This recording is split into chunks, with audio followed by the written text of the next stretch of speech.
Hi, everybody. Thank you guys for coming to listen to me speak. It's always like surreal to me that people actually sit down and listen to what I have to say, so I appreciate it. My name is Nikiya, and I am the founder of Compassion Kind. I'm also the co-partner of Humane Apparel, which is over that way. But the main thing is our foundation, and we really work on marginalized groups of people and animals. Any group of people and animals that are suffering and need help. So we're kind of all over the place with our projects because we don't really have any kind of bias towards any animal. Any being that is suffering and needs help, we're there to help. So I just wanted to give you guys an intro about that. Over the past 10 years, I've been traveling extensively. I work a lot mostly in Africa and the Caribbean. Those are kind of my areas closest to my heart. But I do a lot of work here locally. We actually have one of our adopted dogs right here, Rico. He's very famous. So that's a little bit about Compassion Kind. If you guys want to know anything else, we do have a booth over there. Yes, he is very famous. So today, I really, I thought long and hard about what I wanted to talk to you guys about today, and I know a lot of the speakers talk about going vegan, which is obviously a great thing to talk about, and definitely one of the best things you can do to help the animal and environment and the world right now. But I wanted to kind of focus a little bit differently on really rethinking compassion. And compassion is sort of a theme that, I don't know, is very important to me. Obviously, Compassion Kind is the name of my foundation, and I just feel that this world could use a lot more compassion. So I want to talk about rethinking compassion and getting back to our roots. And I made all these cute little note cards because I had a PowerPoint, so you guys will just have to deal with my pink cards today. So the first thing I wanted to ask you guys is just a show of hands. Who here hates trees? Nobody. Okay. What about the ocean? Any ocean haters in the building? In the tent? No? Okay. What about mountains? Beach? No? Okay, what about shopping on Ross on a Saturday? Okay, good. So we all love the environment, right? We all love nature. So why do we continue to destroy it? I don't know, I ask the same question to everybody. Does anybody hate animals in this room?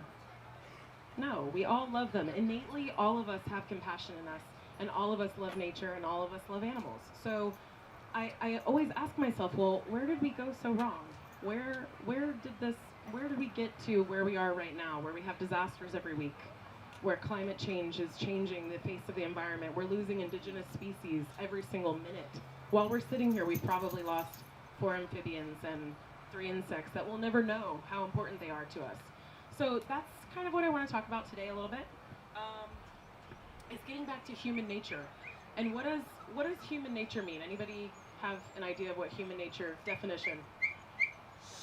Anything other than this one in the front? So human nature is really about these psychological traits of feeling, character, and compassion. And if we think about human nature, that includes everybody. Every human innately has those 3 things. But what's really messing us up is ignorance. And I say that in the nicest way possible. We're all ignorant to some degree. A country you've never visited, an animal you've never met, something you don't know about, a new disease. Like we all have a level of ignorance, but what we need to start doing is really thinking about how we can become more conscious and what we can do in our daily lives to really make a difference. So something I was thinking about when I was thinking about human nature in particular, human nature is really a combination of 3 things. It's goodness, compassion, and ignorance. And what we seem to be leveling up on a lot lately is ignorance, unfortunately. So what I want to do and what I want to talk to you guys about is replacing ignorance with consciousness. And consciousness, what is consciousness? Anybody? Awareness. Okay, yep. It's state of awareness of self and the world. That, by definition, is consciousness. So how can we be conscious if we're not thinking of ourselves, but then also the rest of the world? So, right now we're at a crucial time where we really can't afford to be bystanders. You guys have heard of the bystander effect? Anybody? No? Okay. So the bystander effect says that there was a study done, I think it was at Harvard, where they had a homeless man staged. It wasn't really a homeless man, he was just staged, he was acting. and they had students walk past this man, and they wanted to see who would actually help this homeless man that had a little sign up. And all of the students kept walking by, and then what they noticed where the change happened was when one student decided to stop. And then all of a sudden, guess what? There was chain reaction. 30 people are there wanting to help this homeless man. So that tells me we as an individual have a way of making a change just right there. Just that in that one moment alone. You have the possibility of making a difference in one life and also all of the lives that you come across every day. So how do we get back to human nature? How do we get back to our roots? So I thought about this, and I really wanted to come up with some examples of how in our everyday lives we're connecting to nature, but somehow we've just twisted a little bit. Somehow we're connecting in all the wrong ways. So there's a couple examples that I'm probably going to offend somebody here, and I don't mean to offend anyone. I'm just giving you knowledge, and I'm just going to bring up my own personal examples. So the first thing that I wanted to bring up was an example: fishing. I'm not here to bash anybody for fishing at all, but we talk about catch and release, and I hear people all the time tell me, well, Asia, I just catch and release. Like, I just go out with my buddies and we catch a fish and we throw it back. We're not killing it. We're doing no harm. If you really think about it, every time somebody goes fishing and gets one fish, that one fish is part of a school of fish. So what you've done now is you've created terror, and you've got endorphins running through this one animal, and you think to yourself, that's not going to make a big impact. That's not going to do much. But that one fish has the ability to affect the entire school of fish, which could be hundreds of thousands of fish. And we're wondering why we have a lot of ocean overfishing is obviously a big problem. But I just like that example because it's one fish in a sea of billions of fish. But that one fish is now changed. That entire school of fish, maybe they don't migrate that year. Maybe they all die off because now they're scared of catching food, which is their one thing that they do every day. So that's always an example I bring up because a simple thing like catching a fish has an impact on millions. You don't even know it. So I'm not bashing anybody again for fishing, but I just want you to think about the effect that that one fish can have on an entire ocean. Something else, I've been doing a lot of traveling recently, and I've been working very closely on a wildlife trade issue in Dubai, which I'm sure a lot of you guys are aware. But in Dubai, people have pet lions and pet cheetahs, orangutans galore. It's just part of their everyday world. We see just on our end from one importer 10 baby orangutans every month. And if you guys know how rare baby orangutans are, and these are not bred animals, these are coming straight out of the forest. So these people are clearing these forests every day. And then we see the music videos come out with an orangutan and a cheetah, and we've got celebrities showing that this is cool, this is the way of life. The palace in Dubai has tigers right in front, chained up, like with a 3-foot chain. So how is anybody else going to think that they shouldn't have a pet tiger in their home when the very policy in place is that it's okay to do that? But where we can judge other countries all day long, right? Everybody, who's heard of the Yulin Festival? Of course, we're all angry about it. Nobody thinks we should be killing dogs, but we shouldn't be killing other animals either. And we judge them, but let's think about what we're doing right here. All the exploitation that's involved right here in the United States. I think about animal testing. Animal testing is something that we may not know every time we go to the grocery store, every time we go shopping. There's obvious ones, leather, palm oil. Everybody knows these ones, but there's a lot of secret ingredients that people don't talk about that are tested on animals, the makeup and cosmetics that you're wearing, the pharmaceuticals that you're putting in your body, which is always a really hard dilemma for me too, because I always try to think back like, oh my God, if I'm taking this antibiotic, how many animals had to die to... So it is hard. I'm not saying that we can all fix it right away, but at least if you're conscious about it, and you look at an ingredient next time you go to the store, or you check out the back, and you look up maybe 5 ingredients that you want to try to avoid. That's making a sincere impact on the rest of the world. Another thing that I wanted to bring up was domestic breeding.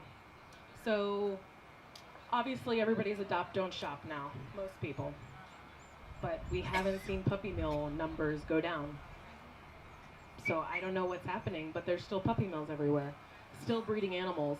And where that all comes from, I actually did an analysis from like the 1940s of every pet that was ever introduced in a movie or a TV show.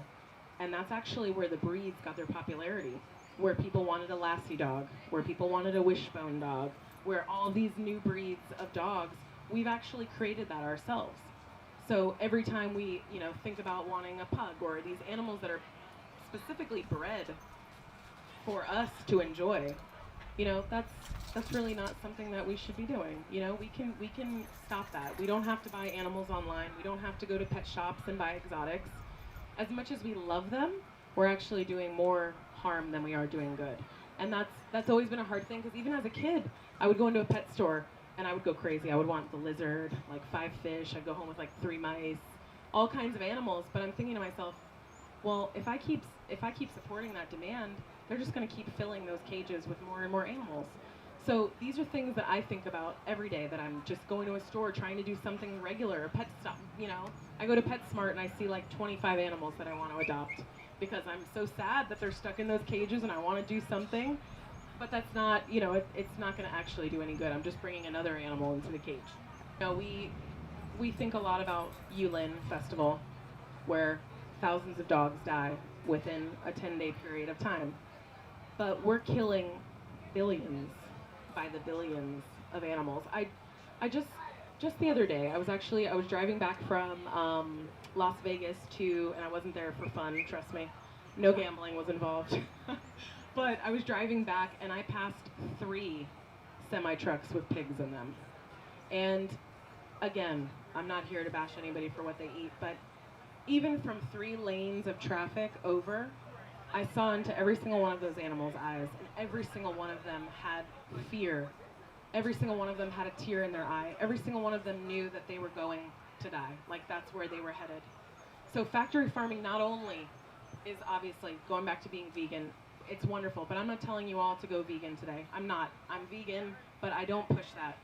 But at least minimizing your consumption, because not only is it cruel, not only do they have some of the most horrible practices in factory farms you can imagine, which I'm sure you guys have already heard, so I won't go down that lane, but we're also impacting the environment.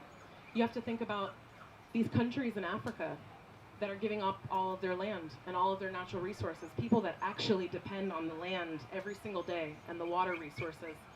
All of these cattle that we have out there, all of this land that we need for all these animals to graze, they consume more water and land than any other category on this planet. Factory farming. Transportation. Doesn't even cut it. Doesn't matter. Factory farming. We use more land for factory farming to feed animals with more feed. Instead of just bypassing the animal, we could have used those water resources and all of that grain resource to actually feed some poverty-stricken countries. So thinking beyond the pig or the cow that you're going to impact, you really have to start thinking about, oh, we lost a bulletin board back there. Got it. Good. We really have to start thinking about, it's not only about that. Even if you don't care about cows and pigs, even if you don't care about the cruelty, even if you don't care about any of that, you should care about water. We should care about affecting hundreds of thousands of other people, I think. I mean, I don't know how you can sleep at night without thinking about stuff like that. So that's just another example. I did want to talk a little bit about hunting. I won't get too far into it again, but I just want everyone to be mindful about really what goes on. Something that I think about, you all are probably aware of the black bear hunting that we had about a year ago, right? So we fought hard to keep it banned. It's back up on the plate again, to come back around again. What I find interesting about it, Fish and Wildlife, just so everyone knows here, I hope nobody's from Fish and Wildlife. Raise your hand if you are. Okay. Let me not name names. But, a lot of these are funded by hunting and gaming. All of them. Even though you think it's Florida-based and that it's a government entity, they're not. They're funded by these groups. So, what I think about with hunting is I think about the black bear case in particular. And I always have to look into everything. I wanted to know, what was the reasoning? Was it really that we had an overpopulation problem of black bears? Definitely not. The numbers declined so much.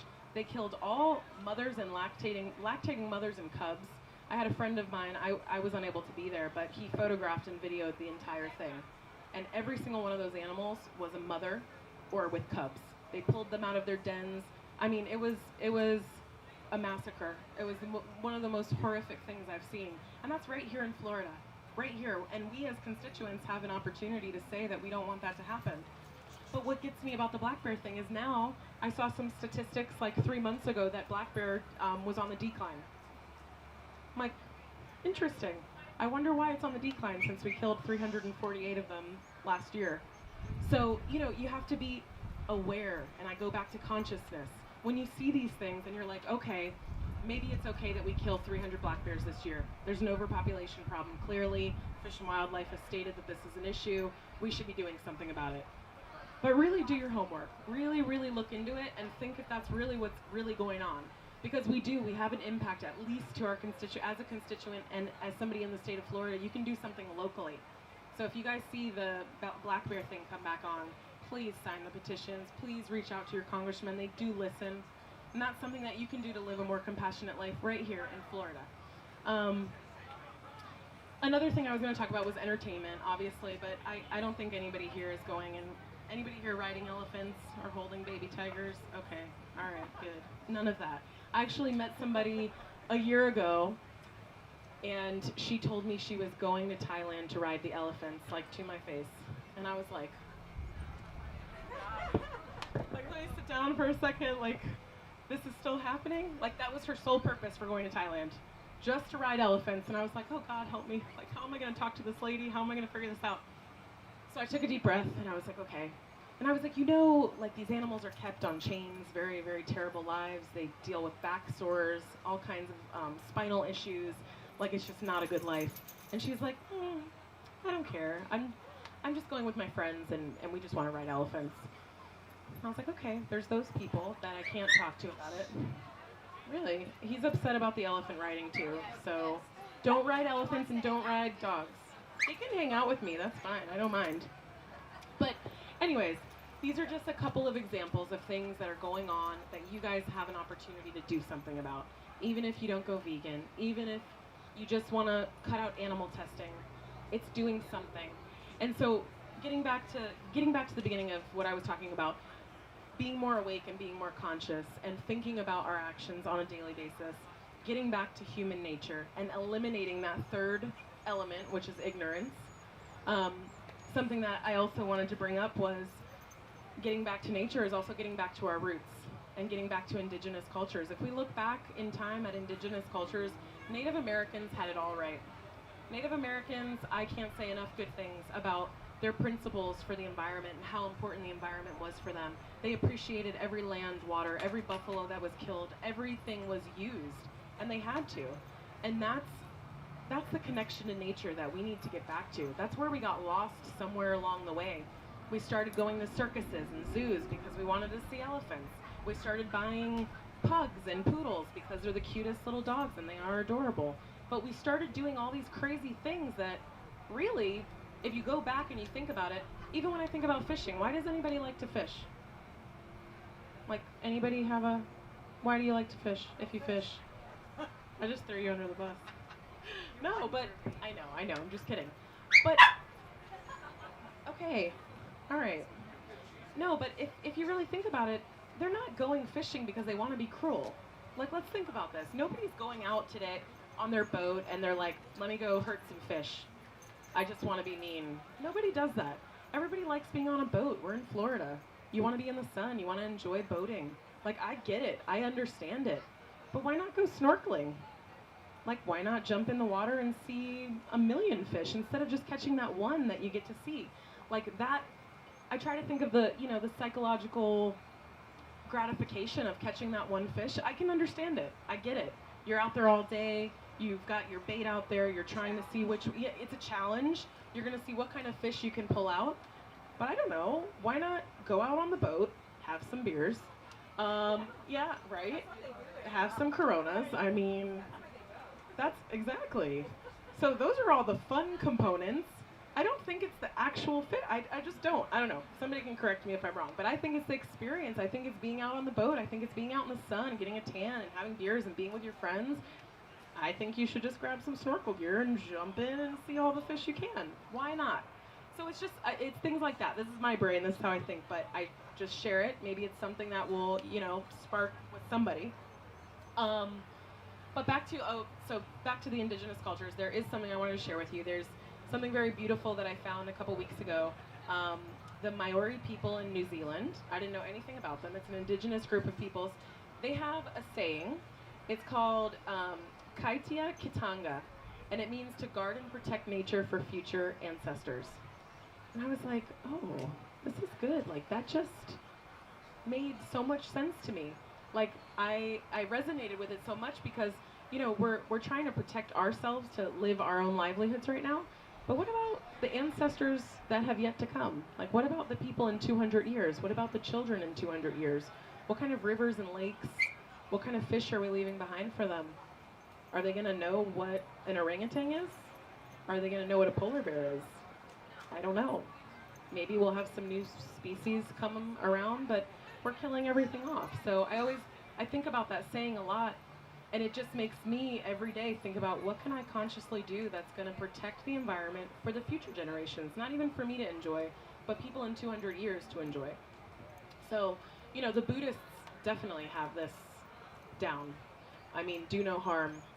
It's exactly what we should be doing. They're very connected to nature. So I bring up all these examples of indigenous culture because guess what? They're still human, and so are we. And we've evolved, but shouldn't we be evolving in a better way? Like, most animals evolve and adapt to their environments because they need to survive. But we're killing ourselves right now. I work a lot in disaster relief.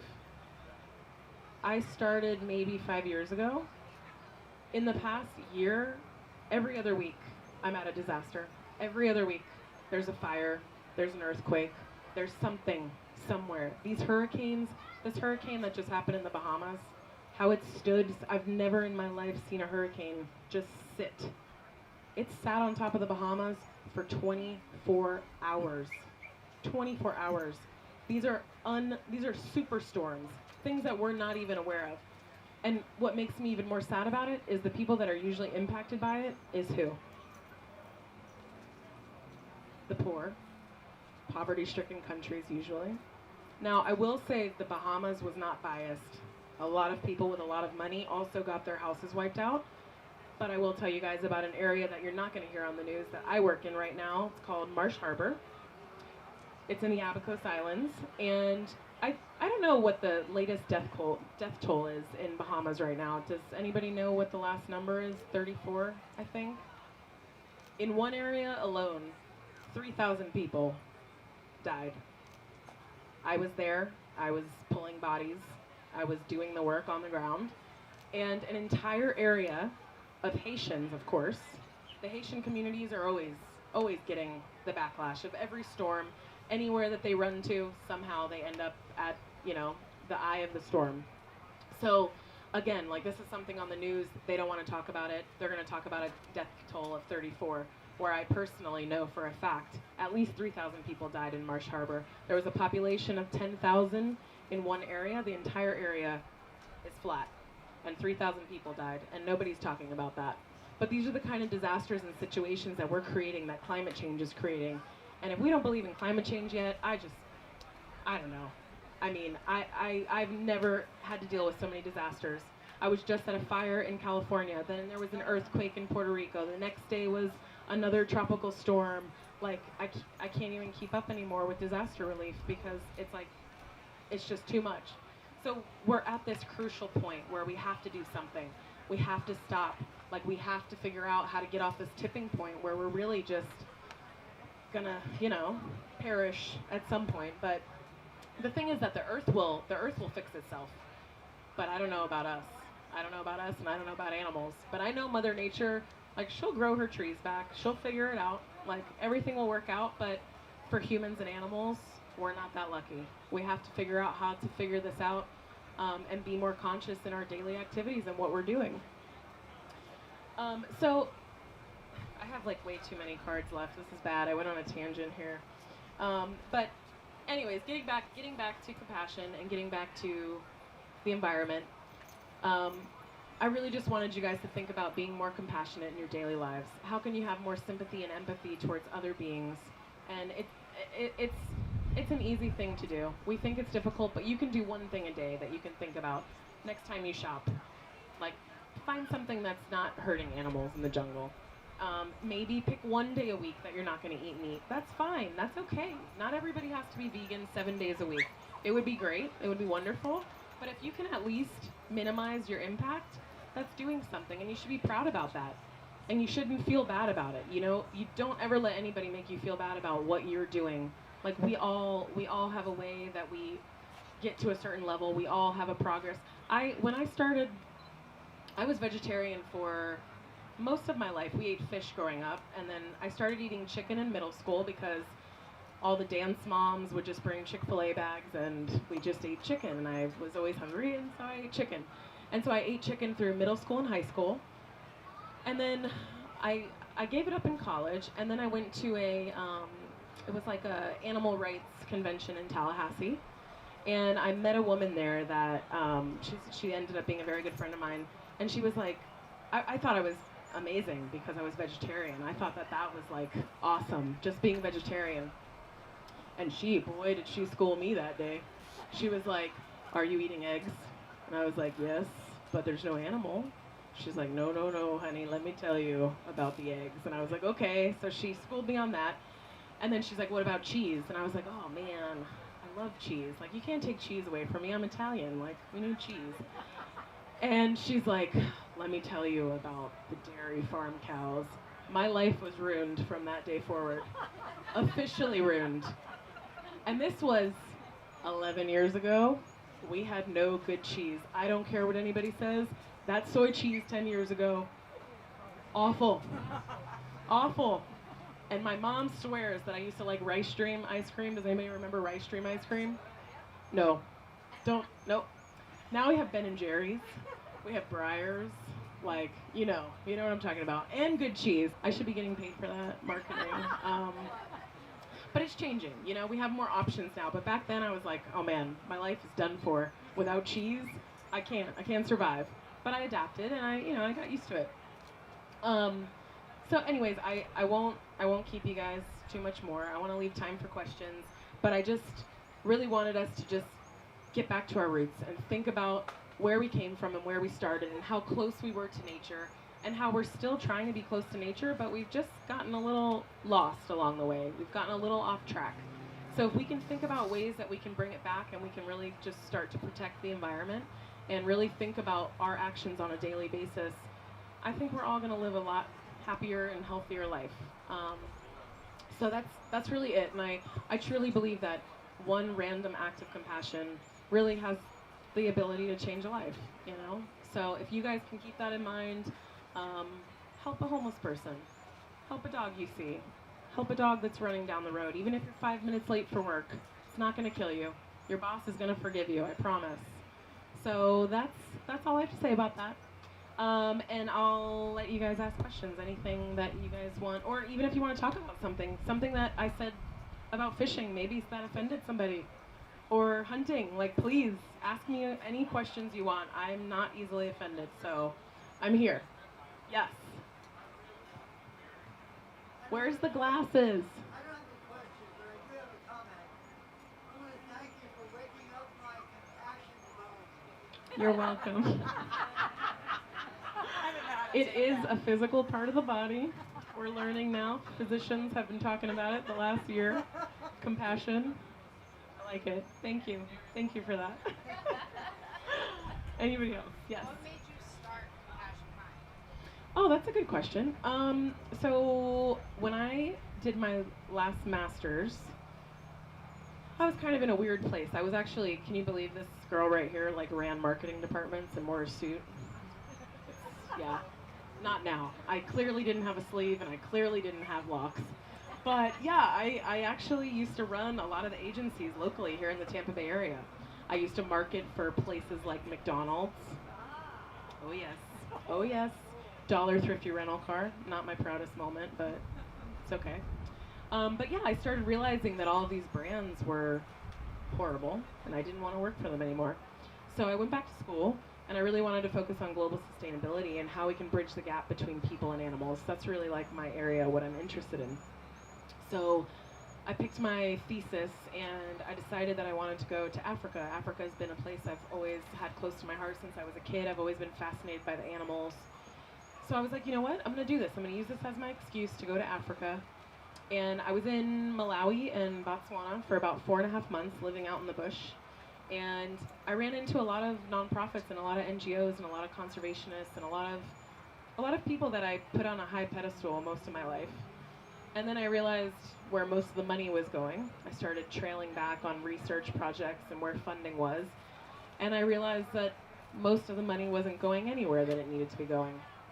So that was disappointing, but it also, I thought I was going to work for the UN. That's what I wanted to do. Anyways, we won't talk about that. But I just realized if I wanted to do something, I needed to do it for myself.